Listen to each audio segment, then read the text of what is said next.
It's the second trading day for the month of September 2015 in the Nigerian Stock Exchange, and Transcorp Plc, one of the leading conglomerates in the country, visited the Nigerian Stock Exchange to perform the closing gong and also interact with stockbrokers.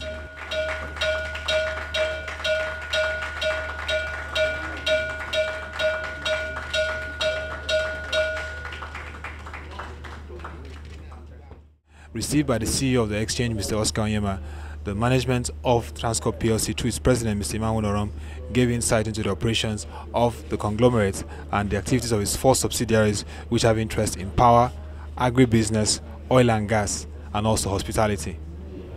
Transcorp Plc, as you all know, we're a conglomerate with 4 distinct subsidiaries.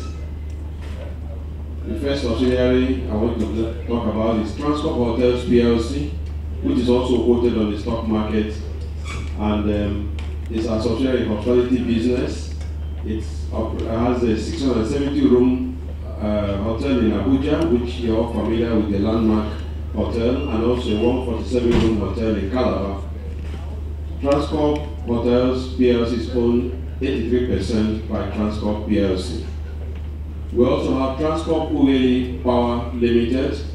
It's our business in the power industry in generating power. We are targeting a generation of 25% of the total power output for the country, and it's a plant with 972 megawatts plant, presently operating with about 650 megawatts. We are contributing a lot to the power generation in the country. He speaks further on the operations of the conglomerate and prospects in the market and what shareholders and investors should expect. The merger between Transcorp Power Limited and Power PLC is something the board of the subsidiary, agreed that is necessary because we observed that we have some duplication of functions. The same board for the Transcorp Power Limited, the same board for Power PLC. And so we have so many functions that have been duplicated, but I want to say that it does not affect our power generation capacity at all. The output is still improving every day and will continue to generate and reach our goal of 850 megawatts before the end of the year. You talked about the stability in gas supply at the moment. Now, can you shed more light in terms of the framework on gas to power policy? Are you satisfied as a stakeholder and investor from the government framework? Well, we will still want more gas for our operation. We need more, even as we increase the capacity. But I mentioned the stability we have experienced since May, June this year, that it's now helping us to be able to project every day on the power that we are able to transmit to the network. Besides that, in the past few months back, there have been some rejections of power produced by the distribution companies, but recent directives by NEC and other regulatory agents has made it now more easier for us, because as we generate the power, the distribution companies must take all that power. In the past, I mean, the users complain that they don't have enough power, but not because we have not generated, but because there are some bottlenecks at the transmission level and also at the point of the distribution. But at least one of the distribution has been resolved now. We believe that with what is going on and increasing capacity generated by all the power companies, including our own, and the fact that the transmission network is becoming more stable, then the end user should have more power available, and then that will translate to more economic benefits for all.